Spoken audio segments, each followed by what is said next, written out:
Hello Libra, Sun, Moon, Rising, and Venus signs. Kamusta kayo? Sana po'y nasa mabuti kayong kalagayan. Welcome back po sa Star Tarot. At kung bago kayo rito, welcome din po kayo. Please subscribe, like, share my videos, and leave me a comment kung nakaresonate po kayo. Thank you. So Libra, first card po ninyo, we have Epiphany. Ayan. Sabi dito, cycles repeat until the lesson is learned. So, yun. Baka meron mga sitwasyon dito or meron kayong specific situation na siguro mapapansin niyo yan sa ngayon na parang, teka lang, parang paulit-ulit na tong sitwasyon na to. Diba? Maaaring ma-realize mo na this is specific situation, this happened to me like 3 years ago, couple of years ago, mga ganon. Tapos, ito na naman, same thing, diba? So, mapapaisip kayo, no? Mapapaisip kayo, makukuha na ang attention nito, no? Attention, makukuha na nito yung attention mo, kaya siguro makakapag-isip ka na, 'di ba? Na kung bakit paulit-ulit ito, 'di ba? And it so happened siguro na you were listening to this message, 'di ba? Na kaya hindi pa napuputol ang karmic cycle niyan sa buhay mo because you've never learned the lesson yet. You've never picked up the lesson na gustong ihatid ng pangyayaring yan sa buhay mo. Okay? Kaya kapag natutunan mo na yung lesson na dapat mong matutunan from that situation, ma-address mo na ng tama ito. Then, mapapansin mo, that's the end of it. Okay? Hindi na yan muling mangyayari sa buhay mo. Kasi you already learned the lesson. So, we have lock. Ayan. Something is hidden or locked. Ayan. So, pwedeng merong nagsisikreto sa inyo rito, Libra. Okay? Pwedeng merong nagsisikreto. So, wala pang susi. So, feeling ko, it will remain to be a secret. Pwede rin na kayo yung may hawak ng sekretong ito. Diba? Maybe you are, there is something dito na sinisekreto ninyo sa mga tao. Or sa person ninyo, or sa pamilya ninyo, something like that. Yung parang sinasarili mo lang. Kaya you're just keeping it to yourself.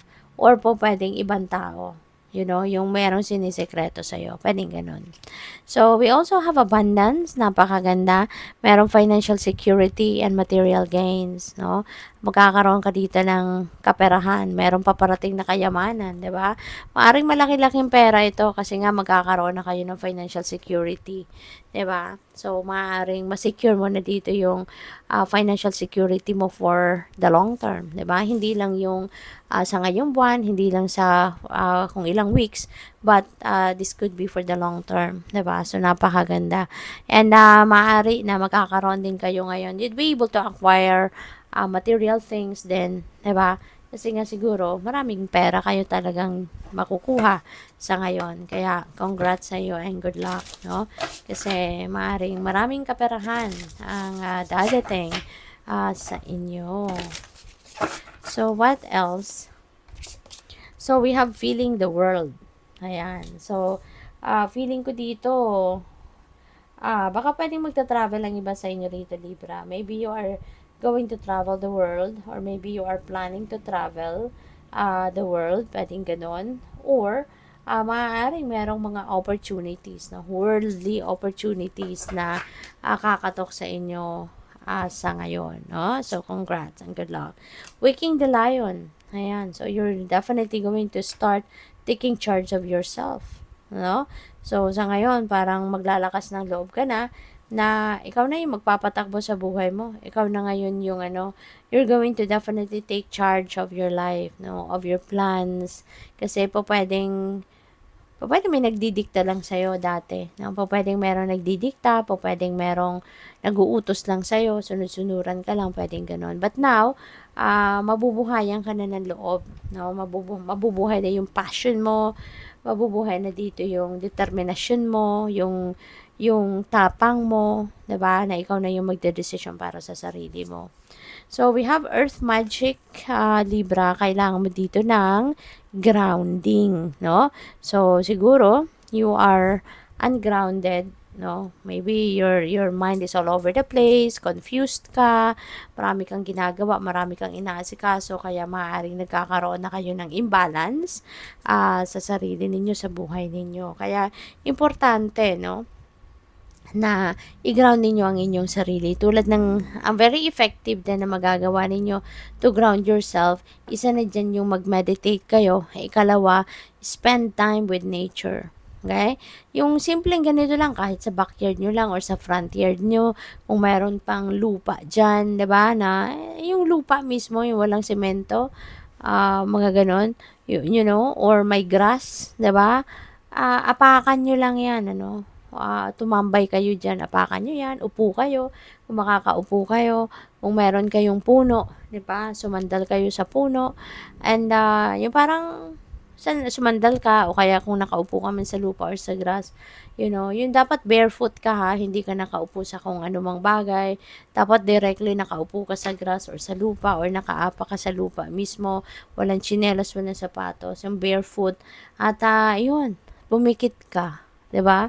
At pumikit ka, namnamin mo yung moment na 'yan na nakadikit ka talaga sa nature, 'di ba? At paanohan mo, ramdamin mo yung sarili mo, kung ano nararamdaman, kung ano yung nafe-feel mo. Because if you are, when you are tuning in to Mother Gaia, no, sa earth, ay mararamdaman mo na parang sinisip-sip nito yung stress mo sa katawan, kahit pa paano, alam mo yun, mararelax ka, 'di ba? Parang magiging maaliwalas yung pakiramdam mo. Subukan niyo po 'yan, no, Libra. Kung hindi pa ninyo 'yan na-experience, subukan ninyo. At you will feel the wonder, no? You will feel the wonder na dinudulot, no? As sa katawan natin ng nature spirit. So, we have Knight of Pentacles. Ayan. So, siguro ang iba sa inyo dito, baka may offer dito ng pagkakakitaan, may offer ng para mag-invest, or may offer ng trabaho, or career, or business opportunity. Baka merong mga mag-o-offer sa yung ganyan. At maganda rito, no, Libra, parang hindi kayo nagmamadali. Okay? You are not rushing. Si ano kasi sigurista ito si Knight of Pentacles. Kaya pa pwedeng you're going to embody the energy of Knight of Pentacles sa ngayon na magsisiguro kayo, no, sa bawat galaw na gagawin ninyo, sa diskarte na gagawin ninyo, maniniguro kayo.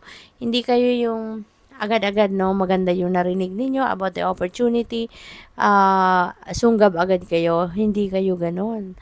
Wais kayo You know, wais kayo, matalino kayo, marami na kayong alam sa buhay, marami na kayong na-experience, marami na kayong natutunan. Kaya, you are going to apply that, no, sa inyong mga sitwasyon sa ngayon. Lalo-lalo na pagdating sa mga financial decisions, mga ganon, opportunities, you know. Queen of Pentacles, speaking of opportunities na pwedeng pagkakitaan, so definitely, you know, parang marami nga, no, ang pwedeng dadating sa inyo na ganyang oportunidad. Kasi si Queen of Pentacles, ganun din. No? This is prosperity energy. This is abundance energy.